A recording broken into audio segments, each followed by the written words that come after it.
پر ویزیٹیشن gold medalist 3 بار جیت چکا تھا اور وہ تیسری بار خودکشی کی ناکام کوشش کرنے کے بعد اس کے پاس آیا تھا۔ اس کے والدین ہی اسے اس کے پاس لے کر آئے تھے۔ وہ بے حد پریشان تھے۔ وہ ملک کے چند بہت اچھے خاندانوں میں سے ایک سے تعلق رکھتا تھا، ایسے خاندان جس کے پاس پیسے کی بھرمار تھی۔ 4 بھائیوں اور ایک بہن کے بعد وہ چوتھے نمبر پر تھا۔ 2 بھائی اور ایک بہن بھی اس سے بڑے تھے۔ اپنی ذہانت قابلیت کی وجہ سے وہ اپنے والدین کے بہت زیادہ چہرتا تھا۔ اس کے باوجود پچھلے 3 سال میں اس نے 3 بار خودکشی کی تھی۔ پہلی دفعہ اس نے سڑک پر بائک چلاتے ہوئے ون وے کی خلاف ورزی کرتے ہوئے بائک سے ہاتھ اٹھائے۔ اس کے پیچھے آنے والے ٹریفک کانسٹیبل نے اسے کرتے سے خود دیکھا تھا۔ خوش قسمی سے گاڑی سے ٹکرانے کے بعد وہ ہوا میں اچھل کر ایک دوسری گاڑی کی چھت پر گرا اور پھر زمین پہ گرا۔ اس کی کچھ پسلیاں، ایک بازو اور ایک ٹانگ میں فریکچر ہوا۔ تب اس کے والدین کانسٹیبل کے سار کے باوجود اس حادثے ہی سمجھے، کیونکہ اس نے اپنے ماں باپ سے یہ کہا تھا کہ غلطی سے ون وے سے ہٹ گیا تھا۔ دوسری بار پورے 1 سال کے بعد اس نے لاہور میں خود کو باندھ کر پانی میں ڈبونے کی کوشش کی۔ ایک بار پھر اسے بچا لیا گیا۔ پل پر کھڑے لوگوں نے اسے اس رسی سمیت باہر کھینچ لیا تھا جس کے ساتھ باندھ کر اس نے خود کو نیچے گرایا تھا۔ اس بار اس بات کی گواہی دینے والوں کی تعداد زیادہ تھی کہ اس نے خود اپنے آپ کو پانی میں گرایا تھا، مگر اس کے ماں باپ کو ایک بار پھر یقین نہیں آیا۔ اسرار کا بیان تھا کہ کچھ لڑکوں نے اس کی گاڑی کو پل کے پاس روکا اور پھر اسے باندھ کر پانی میں پھینک دیا۔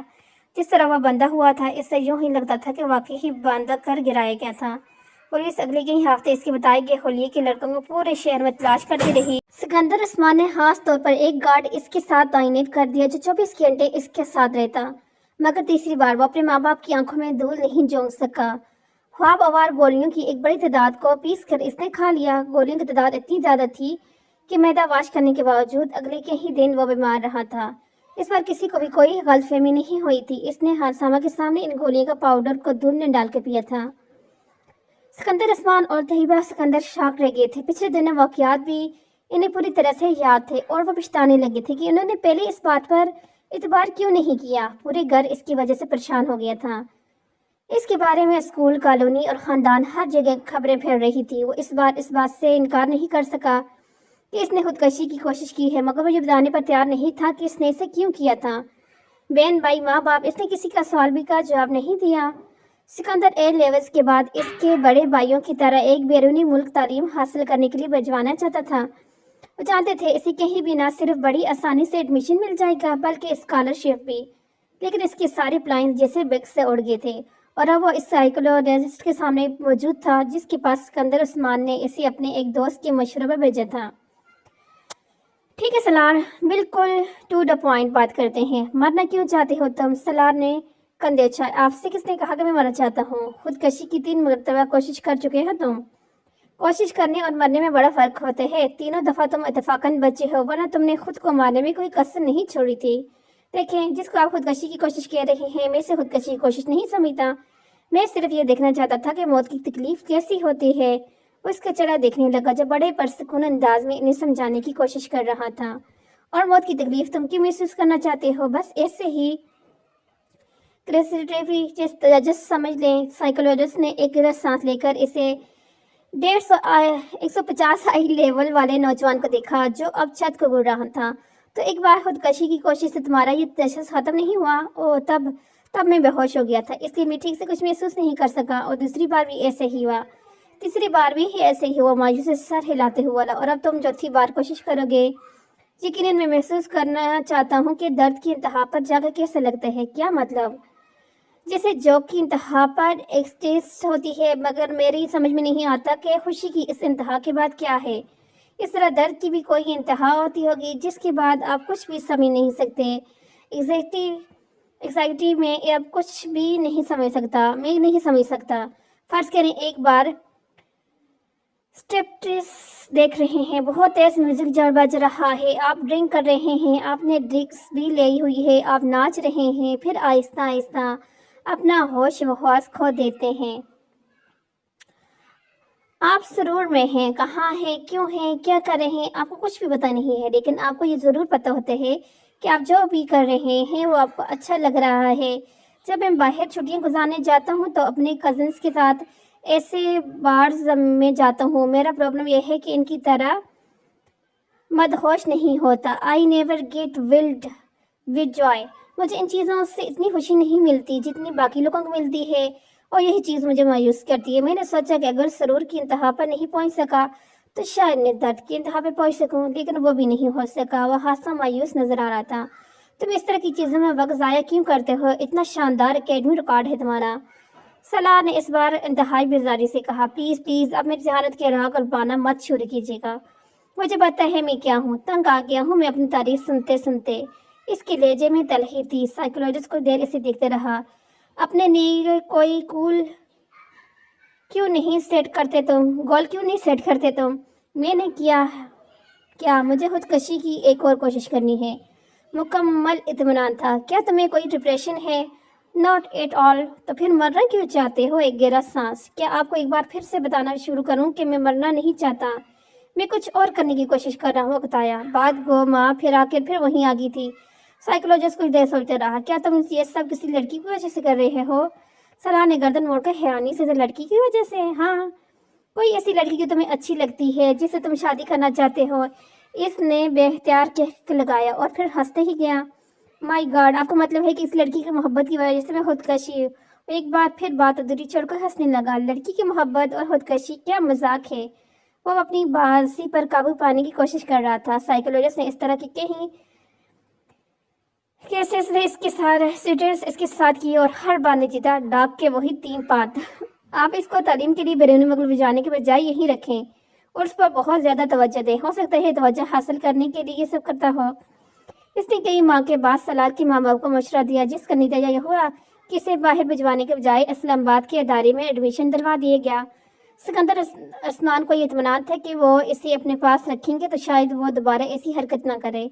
صلاح نے ان کے فیصلے پر کسی رد عمل کا اظہار نہیں کیا، بالکل اسی طرح جس طرح اس نے ان کے اس فیصلے پر کسی خوشی کا اظہار نہیں کیا تھا کہ اسے بیرونی ملک تعلیم کے لیے بھجوایا جائے گا۔ سائیکولوجسٹ کے آخری سیکشن کے بعد سکندر عثمان اسے گھر لے آئے اور انہوں نے طیبہ کے ساتھ مل کر اس سے ایک لمبی چوڑی میٹنگ کی۔ دونوں اپنے بیڈ روم میں بٹھا کر اسے ان تمام آسائش کے بارے میں بتاتے رہے جو پچھلے کئی سالوں میں اسے فراہم کرتے رہے تھے۔ انہوں نے اسے ان توقعات کے بارے میں بتایا جو اس سے رکھتے تھے، اسے ان سے محبت بھرے جذبات سے بھی آگاہ کیا جو وہ اس کے لیے محسوس کرتے تھے۔ وہ متاثر چہرے کے ساتھ چنگمن چباتا ماں باپ کی بے چینی اور ماں کے آنسو دیکھتا رہا۔ گفتگو کے آخر میں سکندر عباس نے تقریباً تنگ آ کر اس سے کہا، تمہیں کس چیز کی کمی ہے؟ کیا ہے جو تمہارے پاس نہیں ہے؟ یا جو تمہیں چاہیے مجھے بتاؤ۔ صلاح سوچ میں پڑ گیا۔ اسپورٹ کار۔ اگلی لمحے اس نے کہا، ٹھیک ہے میں تمہیں اسپورٹ کار باہر سے منگوا دیتا ہوں، مگر دوبارہ ایسی کوئی حرکت مت کرنا جو تم نے کی ہو۔ کہ سکندر عثمان کو کچھ اطمینان ہوا۔ صلاح نے سر ہلا دیا۔ طیبہ نے چوشی سے اپنے آنسو صاف کرتے ہوئے جیسے سکون کا سانس لیا۔ وہ کمرے سے چلا گیا۔ سکندر عثمان نے سگار سنگارتے ہوئے اس سے کہا، طیبہ تمہیں اس پر بہت توجہ دینی پڑے گی۔ اپنی ایکٹیویٹیز کچھ کم کرو اور کوشش کرو کہ اس کے ساتھ روزانہ کچھ وقت گزار سکو۔ طیبہ نے سر ہلا دیا۔ وسیم نے امامہ کو دور سے ہی لان میں بیٹھا دیکھ لیا۔ وہ کانوں پر ہینڈ فری لگائے واک مین پر کچھ سن رہی تھی۔ وسیم دبے قدموں اس کی پشت کی جانب اس کے عقب میں گیا اور اس کے پاس جا کر اس نے ایک دم امامہ کے کانوں سے ہینڈ فری کے تار کھینچ لیے۔ امامہ نے بریک رفتاری سے واک مین کا اسٹاپ کا بٹن دبایا۔ کیا سنا جا رہا ہے؟ یا اکیلے بیٹھے بیٹھے؟ وسیم نے بلند آواز میں کہتے ہوئے ہینڈ فری کو اپنے کانے میں ٹھونس دیا، مگر تب تک امامہ کیسٹ بند کر چکی تھی۔ کرسی سے اٹھ کر کھڑے ہو کر اس نے ہینڈ فری کو اپنی طرف کھینچتے ہوئے وسیم سے کہا، بدتمیزی کی بھی کوئی حد ہوتی ہے Waseem. We have your safe. اس کے چہرہ غصے سے سرخ ہو رہا تھا۔ وسیم نے ہینڈ فری کے سروں کو نہیں چھوڑا۔ ماما کے غصے کا اس پر کوئی اثر نہیں ہوا۔ میں سننا چاہتا ہوں تم کیا سن رہی تھی؟ اس میں بدتمیزی والی کیا بات ہے؟ کیسٹ کو آن کرو۔ ماما نے کچھ چہلاتے ہوئے ہینڈ فری کو واک مین سے الگ کر دیا۔ میں تمہارے سننے کے لیے واک مین لے کے یہاں نہیں بیٹھی، دفعہ ہو جاؤ۔ یہ ہینڈ فری لے کر وہ ایک بار پھر اپنی کرسی پر بیٹھ گئی۔ اس نے واک مین کو بڑی احتیاط کے ساتھ اپنے ہاتھ میں جکڑا ہوا تھا۔ وسیم کو لگا جیسے وہ کچھ گھبرائی ہوئی ہے، مگر وہ گھبرائے گی کیوں؟ وسیم نے سوچا اور اس کے ہاتھ کو ذہن تھا جھٹکتے ہوئے سامنے والی کرسی پر جا کر بیٹھ گیا۔ ہینڈ فون کو اس نے میز پر رکھ دیا۔ یہ لو اپنا غصہ ختم کرو، واپس کر رہا ہوں تمہیں۔ تم سنو جو بھی سن رہی ہو۔ اس نے بڑے صلح جو انداز میں اس سے ہاتھ ہٹاتے ہوئے کہا، نہیں اب مجھے نہیں سننا کچھ، تم ہینڈ فون کو اپنے پاس ہی رکھو۔ ماما نے ہینڈ فون کو کوئی طرف ہاتھ نہیں بڑھایا۔ ویسے تم کیا سن رہی تھی؟ ویسے تم سن کیا رہی تھی؟ کیا سنا جا سکتا ہے؟ ماما نے اسی کے انداز میں کہا، غزلیں سن رہی ہوگی۔ وسیم نے ہاتھ ظاہر کیا۔ تمہیں پتہ ہے وسیم، تم میں بہت ساری عادتیں بری عورتوں والی ہیں، مثلاً بال کی کھال اتارنا اور دوسری کی جاسوسی کرتے پھرنا اور شرمندہ بھی نہ ہونا۔ اور تمہیں پتہ ہے کہ تم آہستہ آہستہ کتنی خود غرض ہوتی جا رہی ہو۔ وسیم نے ترکی بترکی جواب دیتے ہوئے کہا۔ ماما نے اس کی بات پر پلٹا نہیں بنانا۔ اچھا تمہیں پتہ چل گیا کہ میں خود غرض ہوں؟ اس کی بار اس نے مسکراتے ہوئے کہا۔ حالانکہ تم جتنے بیوقوف ہو، میں یہ سوچ بھی نہیں سکتی تھی کہ یہ نتیجہ اخذ کر لو گے۔ اگر تم مجھے شرمندہ کرنے کی کوشش کر رہی ہو تو مت کرو، میں شرمندہ نہیں ہوگا، وسیم نے ڈائی کا مظاہرہ کرتے ہوئے کہا۔ پھر بھی ایسے کاموں کی کوشش تو ہر ایک پر فرض ہوتی ہے۔ آج تمہاری زبان کچھ زیادہ ہی نہیں چل رہی، وسیم نے اسے غور سے دیکھتے ہوئے کہا۔ ہو سکتا نہیں، یہ صحیح ہے، چلو اچھا ہے۔ چپ شاہ کو روزہ تو توڑ دیا تم نے، جو اسلام آباد آنے پر تم رکھ لیتی ہو۔ امامہ نے غور سے وسیم کو دیکھا۔ کون سا چپ کا روزہ؟ تم جب سے لاہور گئی ہو خاصی بدل گئی ہو۔ مجھ پر اسٹڈی کا بہت بوجھ ہوتے ہیں، سب پر ہوتے ہیں ماما، مگر کوئی بھی اسٹڈی کو اتنا سر پر سوار نہیں کرتا۔ وسیم نے اس کی بات کاٹتے ہوئے کہا۔ چھوڑے فضول بحث کو، یہ بتاؤ تم آج کل کیا کر رہے ہو؟ ایش اس طرح سے کرسی جلاتے بولا۔ یہ تو تم پورے سال ہی کرتے ہو، میں آج کل کی خاص مصروفیات کو پوچھ رہی ہوں۔ آج کل تو بس دوستوں کے ساتھ پھر رہا ہوں، تمہیں پتہ ہونا چاہیے کہ پیپرز کے بعد میری مصروفیات کیا ہوتی ہے۔ سب کچھ بھولتی جا رہی ہو تم، وسیم نے افسوس بھری نظر سے کہا۔ میں نے اس امید پر یہ سوال کیا تھا کہ شاید اس سال تم میں کوئی بہتری آئے جائے، مگر نہیں، میں نے بیکار سوال کیا۔ امامہ نے اس تبصرے کے جواب میں کہا۔ تمہیں پتہ ہونا چاہیے کہ میں تم سے 1 سال بڑا ہوں، تم نہیں، اس لیے اب اپنی ملاوٹی تقریر ختم کرو۔ وسیم نے اس سے کچھ جتاتے ہوئے کہا۔ یہ ساتھ والوں کے لڑکے سے تعلقات کیا حال ہے؟ ماما کو اچانک یاد آیا۔ چوں سے سب کچھ عجیب ہی ہے، تعلقات ہیں ویسے، وسیم نے کندھے اچھاتے ہوئے کہا۔ بڑا عجیب سا بندہ ہے، موڈ اچھا ہے تو دوسرے کو 7ویں سوان پر بٹھا دیتے ہیں، موڈ خراب ہے تو سیدھا گٹر میں پہنچا دے گا۔ تمہارا زیادہ تر دوست اسی طرز کے ہیں نا؟ ماما نے مسکراتے ہوئے کہا۔ گند ہم جیسے واہم جنس پرواز نہیں، خیر ایسی بھی کوئی بات نہیں ہے، کم از کم میری عادتیں اور حرکتیں چوں جیسی تو نہیں ہیں۔ وہ تو باہر جانے والا تھا نا؟ ماما کو یاد آیا تھا۔ ہاں جانا تو تھا، مگر پتہ نہیں، میرا خیال ہے اس کے پیرنٹس نہیں بھجوا رہے۔ خلیہ بڑا عجیب سا ہوتا ہے اس کا، مجھے بعض دفعہ لگتا ہے ہپیوں کے کسی کمپلیٹ سے کسی نہ کسی طرح اس کا تعلق ہوگا یا آئندہ ہو جائے گا۔ تم نے دیکھا ہے اسے؟ کل ہی باہر سے آ رہی تھی تو دیکھا تھا، وہ بھی اسی وقت باہر نکل رہا تھا۔ کوئی لڑکی بھی تھی ساتھ؟ لڑکی جینز وغیرہ پہنی ہوئی تھی اس نے، وسیم نے اچانک دلچسپی لیتے ہوئے کہا۔ ہاں، مشروب کٹ بالوں والی فری سی ارسا، وسیم چٹکی بجاتے ہوئے بولا۔ اس کی گرل فرینڈ ہے، پچھلی دفعہ تو تم کسی اور کا نام لے رہے تھے۔ ماما نے اسے گورا۔ پچھلی دفعہ کب؟ وسیم سوچنے پڑا۔ 7-8 ماہ پہلے شاید تم اس کی گرل فرینڈ کی بات کر رہی ہوتی۔ ہاں تب شیبہ تھی، اب پتہ نہیں وہ کہاں ہے۔ اس بار تو گاڑی کے پیچھے شیشے پر اس نے اپنے موبائل کا نمبر بھی پینٹ کروایا ہوا ہے۔ ماما ایک موبائل نمبر دہراتے ہوئے سی۔ تمہیں یاد ہے؟ وسیم بھی ہنسا۔ میں نے زندگی میں پہلی بار اتنا بڑا موبائل نمبر کہیں لکھا دیکھا تھا، اور وہ بھی گاڑی کے شیشے پر، اس کے نام کے ساتھ یاد تو ہونا ہی تھا نا؟ ماما کو پھر ہنسی آئی۔ میں تو خود سوچ رہا ہوں اپنی گاڑی کے شیشے پر موبائل نمبر لکھوانے کا۔ وسیم نے بالوں میں ہاتھ پھیرتے ہوئے کہا۔ کون سے موبائل کا؟ وہ جو تم نے ابھی خریدا بھی نہیں تھا؟ نہیں، ماما نے وسیم کا مذاق اڑایا۔ میں خرید رہا ہوں اسما، بابا سے جوتے کھانے کے لیے تیار رہنا۔ اگر تم نے موبائل کے نمبر کو گاڑی کے شیشے پر لکھوایا، سب سے پہلا فون ان کا ہی آیا ہوگا، بس اس لیے ہر بار میں رک جاتا ہوں۔ وسیم نے ایک ٹھنڈی سانس بھرتے ہوئے کہا۔ یہ تمہارے لیے اچھا ہی ہے، بابا سے ہڈیاں توڑوانے سے بہتر ہے کہ بندہ اپنے جذبات پر کچھ قابو رکھے، اور تمہارے لیے تو خطرات وغیرہ بھی زیادہ ہیں۔ سمیہ کو پتہ چلا نا کہ اگر اس قسم کی کسی موبائل فون کا، تو وسیم نے اس کی بات کاٹ دی۔ تو وہ کیا کرے گی؟ میں اس سے ڈرتا نہیں ہوں۔ میں جانتی ہوں تم اس سے نہیں ڈرتے ہو، مگر 6 بھائیوں کی اکلوتی بہن سے منگنی کرنے سے پہلے تمہیں تمام نفع نقصان پر غور کر لینا چاہیے تھا، جن کے سامنے تمہیں اس کی ایسی ویسی حرکت کی بات ہو سکتا ہے۔ ماما نے ایک بار پھر اس کی منگیتر کا حوالہ دیتے ہوئے اس کا مذاق اڑایا۔ اب کیا کیا جا سکتے ہیں؟ بس میرے مقدر میں تھا یہ سب کچھ، وسیم نے ایک مسئلہ آورتے ہوئے کہا۔ مجھے کبھی بھی موبائل فون نہیں خریدنا چاہیے، کیونکہ یہ میرے کسی کام کا نہیں آ سکے گا۔ کم از کم جہاں تک گرل فرینڈ کی تلاش کا سوال ہے۔ وہ ایک بار پھر کرسی جلانے لگا۔ دیر سے ہی سی، مگر بات تمہاری سمجھ میں آئے گی، ماما نے ہاتھ بڑھا کر میز سے ہینڈ فری اٹھاتے ہوئے کہا۔ ویسے تم سن کیا رہی تھی؟ وسیم کو اسے ہینڈ فری اٹھاتے دیکھ کر پھر یاد آیا۔ ویسے ہی کچھ خاص نہیں، ماما نے اٹھتے ہوئے اسے جیسے ٹالا۔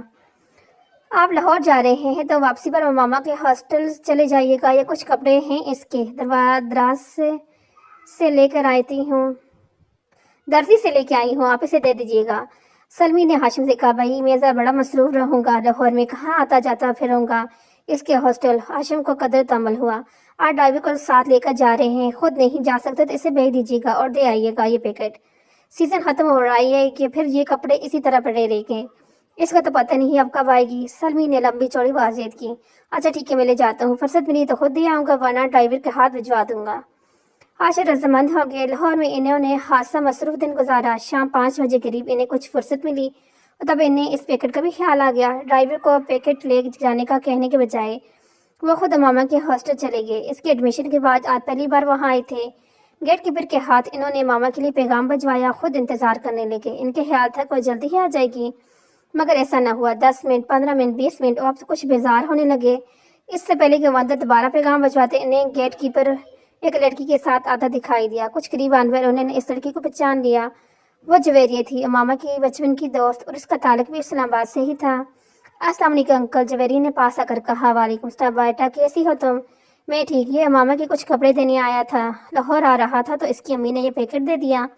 اب یہاں مجھے بیٹھے گھنٹہ ہو گیا ہے مگر انہوں نے اسے بلایا نہیں۔ ہاشم کے لہجے میں شکوہ تھا، انکل امامہ مارکیٹ گئی ہوئی ہے کچھ دوستوں کے ساتھ، آپ یہ پیکٹ مجھے دے دیں، میں خود اسے دے دوں گی۔ ٹھیک ہے تم رکھ لو۔ ہاشم نے وہ پیکٹ جویریہ کی طرف بڑھایا۔ رسمی اسلام دعا کے بعد وہ واپس مڑ گئے۔ جویریہ پیکٹ پکڑ کر ہاسٹل کی طرف چلی گئی مگر اب اس کے چہرے پر موجود مسکراہٹ غائب ہو چکی تھی۔ کوئی بھی اس وقت اس کے چہرے پر پیشانی کو واضح طور پر بانپ سکتا تھا۔ ہاسٹل کے اندر آتی ہی وارڈن نے اس کے سامنا ہو گیا، وہ جو سامنے کھڑی ہی تھی۔ جویریہ کے چہرے پر ایک بار پھر مسکراہٹ آ گئی۔ بات ہوئی تمہاری اس کے والد سے؟ وارڈن نے اسے دیکھتے ہی اس کی طرف بڑھتے ہوئے کہا، جی ہوئی بات، پریشانی والی کوئی مسئلہ نہیں، وہ اسلام آباد میں اپنے گھر پر رہی ہے، اس کے والد یہ پیکٹ لے کر آئے تھے، میرے گھر والوں نے میرے کچھ کپڑے بھجوائے ہیں، انکل لاہور آ رہے تھے تو ماما نے کہا کہ وہ لے جائیں، انکل نے غلطی سے یہاں آ کر میرا نام لینے کے بجائے ماما کا نام لے دیا۔ جویریہ نے ایک ہی سانس میں کہیں جھوٹ روانی سے بولے۔